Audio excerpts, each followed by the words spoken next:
पंजाब का मैच पंजाब में हो और पहली बॉल से लेकर आखिरी बॉल तक प्रीति जिंटा जी का चेहरा गुरु जैसा नहीं हो, ऐसा हो सकता है क्या? सीएसके का मैच हो और वो अपने पहले 3 कैच ना छोड़े, उसके बाद अगले 3 कैच ना छोड़े, उसके बाद बहुत सारे कैच ना छोड़े, ऐसा हो सकता है क्या? पंजाब का मैच हो, प्रीति जी मैच देखना ही हो और वो मैच पंजाब हारे ना, ऐसा हो सकता है क्या? ग्लेन मैक्सवेल पहली बॉल पर आउट ना होए, ऐसा हो? एक तो ये आरसीबी और पंजाब वालों की अपने होम ग्राउंड से क्या दुश्मनी है, ये समझ नहीं आता है। एक तरफ आरसीबी 17-18 सालों बाद सीएसके को चेन्नई में जाकर, 10 सालों बाद एमआई को मुंबई में जाकर दूसरों के घर में घुस के उनको मार रही है और खुद के घर में आते ही घुस घुस के मार खा रही है। वैसा ही पंजाब के साथ भी हो रहा है इस बार। जिस तरीके से पंजाब ने अपने पहले 2 मैच जीते थे इस आईपीएल के, ऐसा लग रहा था कि श्रेयस अय्यर फाइनली इस बार पंजाब की नैया पार लगा देंगे। पंजाब की नैया छोड़ो, उनकी खुद की नैया डूब जाएगी ऐसा लग रहा है। क्योंकि शुरुआत के 2 मैचों में इतना जरूर लगने लग गया था कि जो ये पिछले 18 सालों में 17 कैप्टन बदलने का जो सिलसिला चल रहा है पंजाब का, अब तो ये खत्म हो ही जाएगा यार। अब फाइनली पंजाब को एक परमानेंट कैप्टन मिल ही गया है, ऐसा मुझे लग रहा था। क्योंकि उन 2 मैचों के बाद जो ये अगले 2 मैच हुए हैं, ऐसे ही अगर 4-5 मैच और हो गए ना, तो अगले साल हम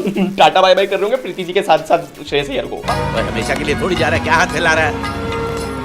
बाकी प्रीति जिंटा से याद आया, शाहरुख खान को तो बस यूं ही बैन कर रखा है ग्राउंड में आने से। असली दोषी तो ये है पंजाब वालों, इनको बैन करो सबसे पहले तो। क्योंकि मैं कल परसों एक मूवी देखा था मनी बॉल नाम से, जिसमें ब्रैड पिट कोच था और उस कोच को पता था कि वो पनौती है, इसलिए वो जब भी उसकी टीम का मैच होता था वो ग्राउंड पे नहीं आता था। तो मेरा सवाल ये है कि प्रीति जी आपको को पता चलेगा कि आप पनौती हो? मतलब इनकी खूबसूरती की वजह से हम लोग भूल जाते हैं, बाकी जब जब ये ग्राउंड में आई है ना, तब तक पंजाब हारा ही है। मतलब हर बार नहीं आ रहा है, लेकिन मोस्ट ऑफ द टाइम यही समझ लो आप, यही होता है। इस साल का एग्जांपल ले लो, शुरुआत के 2 मैचों में नहीं आई थी, ठीक है ये उसमें नहीं हारे थे पंजाब, बहुत अच्छे से जीते थे। अब कभी कभी एक्सेप्शन हो जाता है, जैसे आज हुआ। प्रीति जी आप ग्राउंड में आने की जगह आलू के पराठे बना लिया करो यार घर पे बैठे बैठे।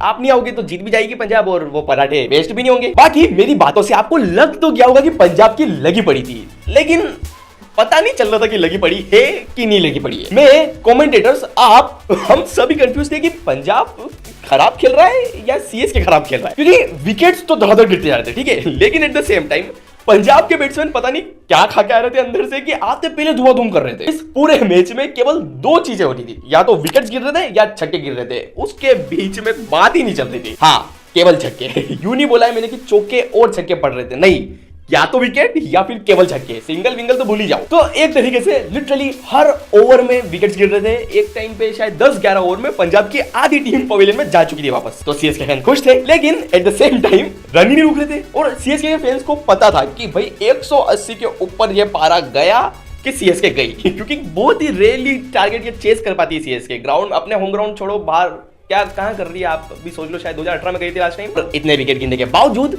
17 ओवर में ही पंजाब 190 ऑलरेडी बना चुकी थी। तो सीएसके फैंस दुखी, और इस दुख का सबसे बड़ा कारण, इस पीड़ा का सबसे बड़ा कारण बना प्रियांश आर्या। पहले मैच में जब इन्होंने 50 बनाई थी ना, तब मैंने पूछा था कि भाई कौन है ये। आज मुझे पता था कि कौन है ये। ऑन टॉप ऑफ दैट, जिस तरीके की सेंचुरी इसने बनाई है, जिस कंडीशन में आके सेंचुरी इसने बनाई है, पिछली बार अगर किसी को पता नहीं होगा ना कि कौन है ये, उसको आज पता चल गया होगा कि कौन है ये। और इनकी सेंचुरी और आखिरी में शशांक सिंह की फिनिशिंग की वजह से पंजाब 219 रन बना चुकी थी। और फिर शुरू हुई चेन्नई की बैटिंग, और इंटरेस्टिंगली जिसे 20वें ओवर तक आते आते लग रहा था ना कि मर गए भाई, उसका उल्टा हो गया। सीएसके अच्छा खेलने लग गई, और इतना अच्छा खेलने लग गई कि इस साल के जितने भी मैच हुए उन सब में से ये जो पावर प्ले था आज, वो इनका सबसे बेस्ट पावर प्ले था। अब जिस तरीके से पिछले 2-3 मैच गए हैं, ये पावर प्ले में आके टुक टुक भी करते थे ना, तो भी बहुत बढ़िया हो जाता, और वही देखने को मिला भी आज। मतलब 58 रन बने थे इनके पावर प्ले में, और वो कोई बहुत अच्छी चीज नहीं है, ठीक है। इस आईपीएल में जैसा चल रहा है 70 रन बन जाते हैं तो भी बोलते हैं कि हाँ ठीक ठाक है। तो इनके 58 रन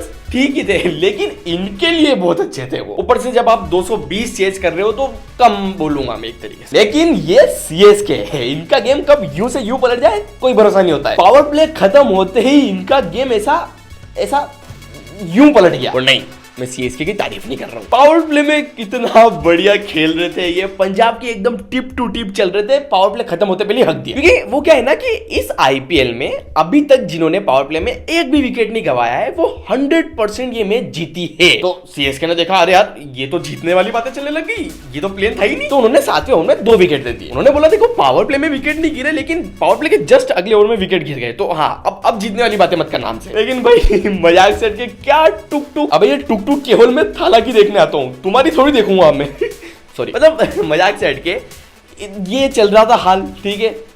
15-20 रन चाहिए थे एक ओवर में, ये इतना हाल चल रहा है। और थाला अंदर शेडो प्रैक्टिस कर रहे हैं टुक टुक करने की। हालांकि उन्होंने एंट्री बहुत इंटेंस से ली थी और उसी इंटेंस से वो खेले भी, ठीक है, कोशिश करी, लेकिन साला वो आए जब तक 20 रन बनाने थे एक ओवर में, वो क्या ही कर लेंगे यार। आखिर में फिनिश नहीं कर पाए और ये गेम भी सीएसके हार गई।